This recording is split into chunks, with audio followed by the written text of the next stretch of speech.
नमस्कार दोस्तों, हम आ चुके हैं लर्न नाउ और एजुकेशन पॉइंट के एक और वीडियो में, जिसके अंदर हम डिस्कस करने वाले हैं बाल मनोविज्ञान का इतिहास। इससे पहले हम काफी सारे टॉपिक पढ़ चुके हैं। ये इस सीरीज का तीसरा वीडियो है। इसके अंदर हम बात करेंगे बाल मनोविज्ञान का इतिहास।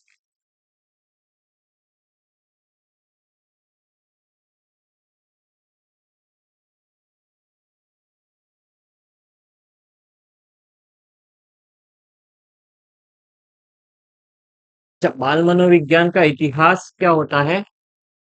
जहां से बाल मनोविज्ञान पढ़ा जाना शुरू हुआ, ऐसी जगह, ऐसी घटना, ऐसा साल जहां तक बाल विकास की कोई बात नहीं हो रही थी, वो थी 17वीं शताब्दी।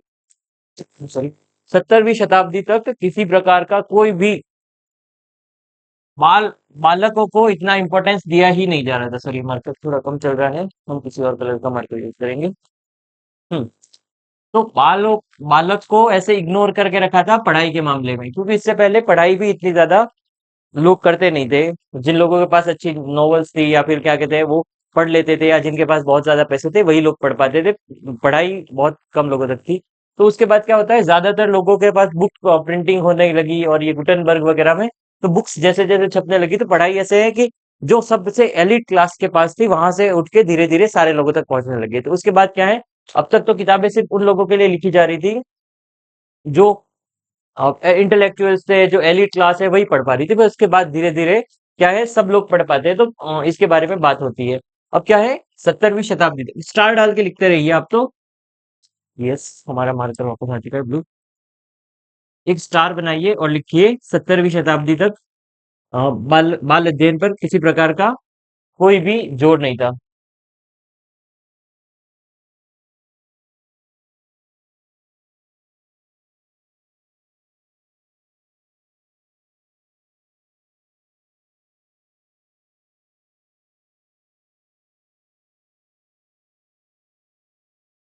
17वीं शताब्दी तक कोई जोर नहीं। फिर क्या होता है, उसके बाद जैसे 16वीं शताब्दी तक कोई जोर नहीं।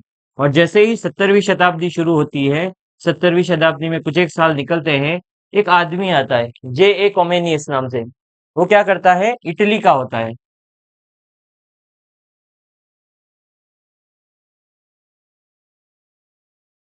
जे ए कॉमेनियस, जॉन ओमस कॉमेनियस नाम का एक आदमी होता है, इटालियन होता है। वो एक चीज स्टार्ट करता है। क्या स्टार्ट करता है?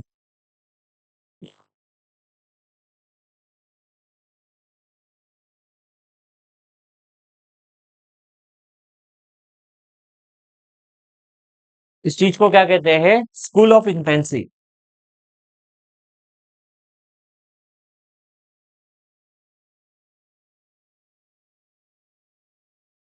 स्कूल ऑफ इन्फेंसी नाम से एक स्कूल स्टार्ट करता है, जिसके अंदर क्या होता है कि जो अमीर घर के लोग होते थे, वो उनके बच्चों को पढ़ने के लिए भेजते थे। वहां पे उनको बिल्कुल छोटी एज में काफी सारी चीजें सिखाई जाती थी।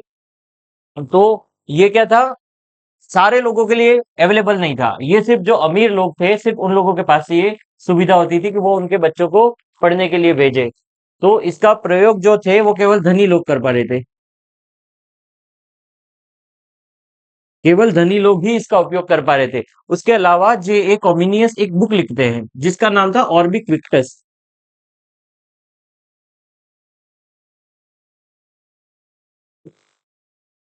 कौन से साल में लिखते हैं? ये लिखते हैं सेवन 1657 के आसपास। हाँ, यार मार्कर सही क्यों नहीं चल रहा। 1657 के आसपास ये बुक लिखी जाती है, ऑर्बिक विक्टस। ये जो बुक है, इसके अंदर बेसिक सी बातें की जाती है कि किस प्रकार का बालकों का सीखने का तरीका रहता है, और बिल्कुल छोटे लोगों के बारे में बात की जाती है कि बालकों को, छोटे बालकों के अंदर क्या पढ़ाया जाए, या फिर बालकों के विकास पर इसमें जोर दिया जाता है, यहाँ तक की बातों में। उसके बाद 18वीं शताब्दी में क्या होता है, 18वीं शताब्दी में एक और चीज होती है। एक और आदमी आता है पेस्टोलॉजी नाम से।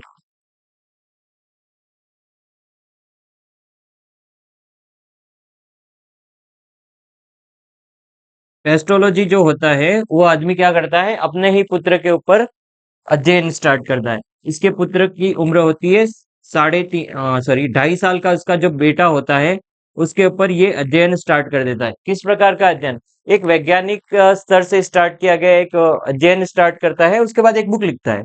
उसके बेटे को जो बढ़ती उम्र में जैसे जैसे उसकी जो गतिविधियां होती है, उसका बच्चा पहली बार कैसे कैसे चीजें सीखता है, उसके बारे में ये सारी चीजें लिखता है। तो उस बुक का नाम रहता है, जो बुक रहती है उसका नाम रहता है बेबी बायोग्राफी।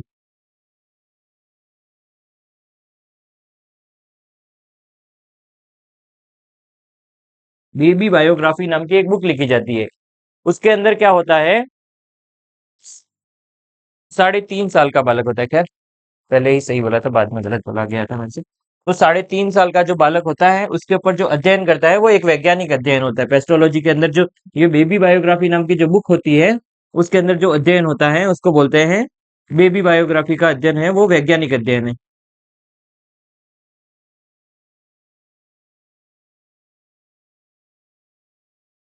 देखो, इस बुक के अंदर क्या होता है, पेस्ट्रोलॉजी से अपने ही पुत्र के बारे में सारी रिसर्च करता है।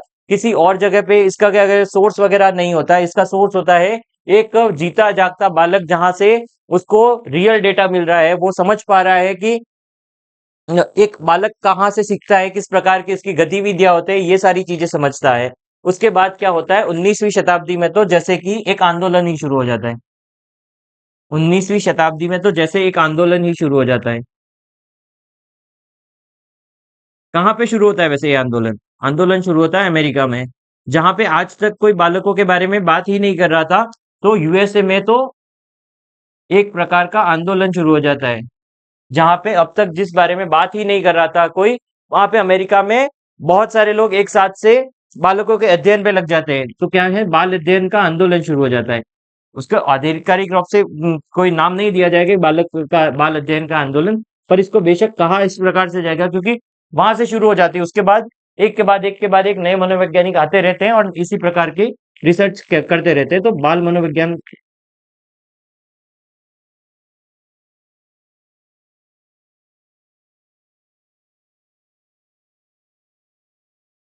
बाल मनोविज्ञान 19वीं सदी में अमेरिका से स्टार्ट होता है। वहां पे भी जो शुरुआत करने का जो श्रेय होता है अमेरिका में, या फिर बाल मनोविज्ञान का आंदोलन लाने का जो श्रेय होता है, वो एक आदमी को दिया जाता है। उसका नाम है स्टैनली हॉल।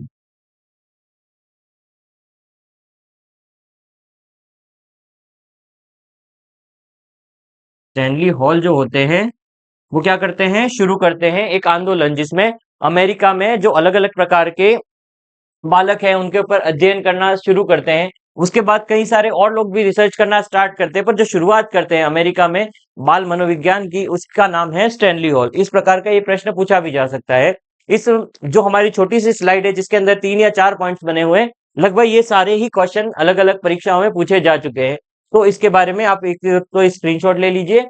उसके बारे में और चीज हम लिखे, जैसे कि चाइल्ड स्टडी सोसाइटी के बारे में। ये जो बाल मनोवैज्ञानिक हैं स्टैनली हॉल, उन्होंने क्या किया, एक संस्था बनाई जिसका नाम रखा चाइल्ड डेवलपमेंट, या फिर चाइल्ड स्टडी सोसाइटी।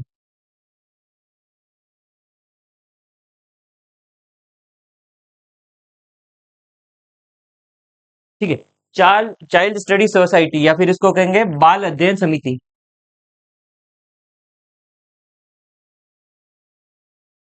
बाल अध्ययन समिति।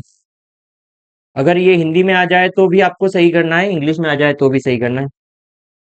ठीक है, बाल मात्राओं की गलती हो सकती है, तो खैर इसका आप ध्यान रखते रहिए। बाल अध्ययन समिति। उसके अलावा एक और सोसाइटी बनती है, या फिर एक और ग्रुप बनता, ऑर्गेनाइजेशन बनता है, जिसको कहते हैं child welfare organisation. Child welfare organisation क्या होता है, जिसमें बालक के कल्याण के बारे में बात की जाती है। तो चाइल्ड वेलफेयर यहाँ तक दिख रहा है क्या? हाँ, नीचे दिख तो रहा है। खैर, तो पहली जो एक संस्था बनती है जिसको कहते हैं चाइल्ड स्टडी सोसाइटी, और दूसरी बनती है चाइल्ड वेलफेयर ऑर्गेनाइजेशन।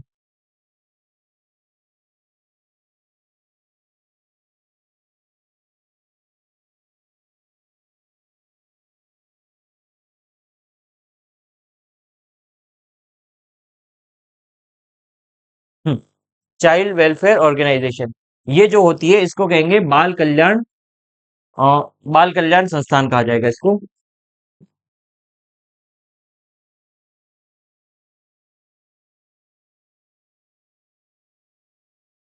इस प्रकार से अमेरिका में या फिर क्या है पूरे विश्व में ही अब तक जो बालक एक ऐसा जो शिशु था या फिर ऐसी विषय था जिसके बारे में अब तक अध्ययन नहीं होता था, अब इसके बारे में बकायदा वैज्ञानिक तरीके से अध्ययन शुरू होता है। तो यहाँ तक कि आप स्लाइड्स को एक चीज स्क्रीनशॉट ले सकते हैं, पर इसके अंदर एक स्पेशल सी चीज बताता हूँ जो क्या कहते हैं बहुत सारे लोग नहीं बताते हैं या फिर मिस हो जाती बताने में। तो इसके लिए एक अलग सा बॉक्स बना लीजिए, क्योंकि एक विशेष प्रश्न है, कभी पूछा जाता है, कई बार नहीं भी पूछा जाता है। तो न्यूयॉर्क शहर में,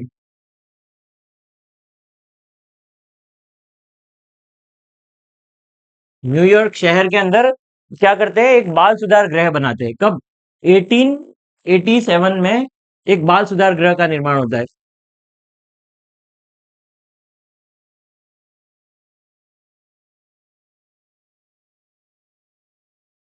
बाल सुधार गृह का निर्माण होता है।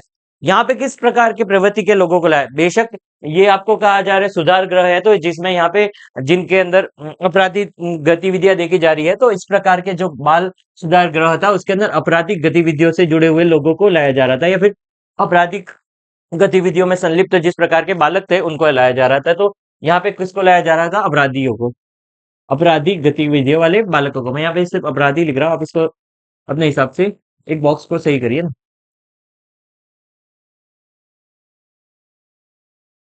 ठीक है, यहाँ तक आप नोट कीजिए, स्क्रीनशॉट ले लीजिए और नोट भी कर लीजिए।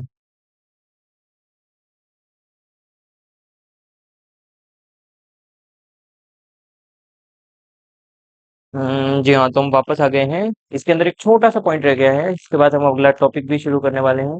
जैसे बीच में एक लेक्चर, एक दिन का बीच में गैप आ गया था, तो उस लेक्चर को भी हमको खत्म करना है। तो 20वीं शताब्दी की बात ही कर रहे थे। जैसे 16वीं शताब्दी तक किसी प्रकार का कोई विकास नहीं था। 17वीं शताब्दी में क्या कहते हैं जे कॉमिनियस आते हैं, उसके बाद क्या कहते हैं पेस्टोलॉजी आते हैं, फिर क्या कहते हैं अमेरिका में स्टैनली हॉल आते हैं। इस प्रकार की हम गतिविधियां तो पढ़ रहे थे। अब क्या कहते हैं शिकागो में एक चीज नई शुरू होती है, जो अब तक क्या कहते हैं एक बाल सुधार गृह के बारे में हमने यहाँ पे एक बॉक्स बना के थोड़ी सी चीज बनाई बताई थी। तो विलियम हीली नाम के एक मनोवैज्ञानिक होते हैं, वो क्या करते हैं एक नई प्रकार की क्लिनिक खोलते हैं जिसको बाल निर्देशन क्लिनिक कहा जाता है। देखिए इस चीज को अमेरिका में थोड़ा ही पढ़ना लगता है। ठीक, मैं सिर्फ बोल लीजिए मार्कर भी अच्छा होता है, ले लेते हैं।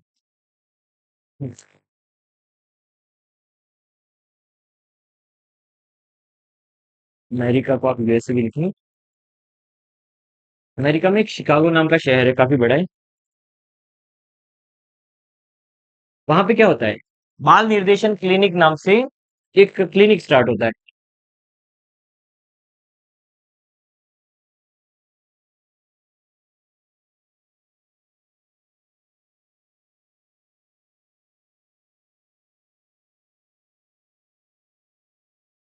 बाल निर्देशन क्लिनिक नाम से एक क्लिनिक स्टार्ट होता है, जिसकी शुरुआत करते हैं विलियम हीली।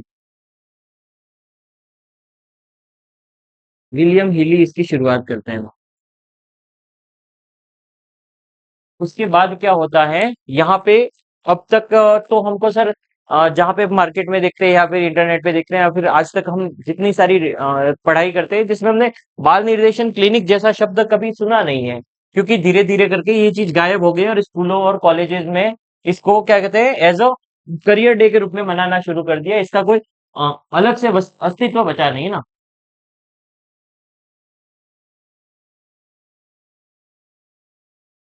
कैरियर डे के रूप में इसको सेलिब्रेट किया जाता है, जैसे हमारे इंडिया के अंदर विवेकानंद जी के जन्म के दिन ही मतलब जैसे युवा दिवस मनाया जाता है, तभी हम इसको कैरियर गाइडेंस के रूप में मनाते हैं। वैसे अमेरिका में इसको कैरियर डे अलग अलग स्कूल्स अलग अलग कॉलेजेस में इसको अलग अलग रूप से बनाया जाता है। तो इसमें बेसिकली इसी प्रकार की बात की जाती है, जहाँ पे क्या कहते हैं उनके फ्यूचर डेवलपमेंट में किस प्रकार की सहायता हो सकती है, या फिर उनका फ्यूचर किस प्रकार से उनको लेके जाना है, उनको पढ़ाई किस प्रकार की करनी है, तो उनके डिजायर्ड फ्यूचर या फिर उनका जो मनचाहा जो फ्यूचर है उस तरफ उसको ले जाया जाए। सर अपन ने अलग अलग देशों की बात की या फिर अलग अलग बाहर बाहर की बात करें, तो सर इंडिया में कब से शुरुआत हुई? हम इतिहास पढ़ रहे हैं तो इतिहास में कहीं ना कहीं इंडिया भी तो आया होगा। तो 20वीं शताब्दी में ही हमारे ये 20वीं शताब्दी का है ना।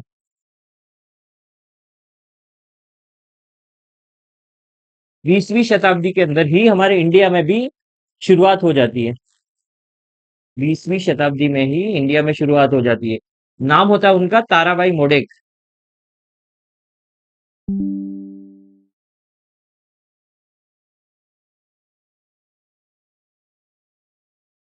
ताराबाई मोडेक नाम से एक महिला होती है, वो हमारे इंडिया में बाल मनोविज्ञान की या फिर बालकों के बारे में स्टडी करने की शुरुआत करती है। इंडिया के अंदर किस प्रकार की मोडेक इनका सरनेम लिखना रहेगा। जो ताराबाई मोडेक होती है वो बाल विकास अध्ययन की शुरुआत करती है हमारे इंडिया के अंदर।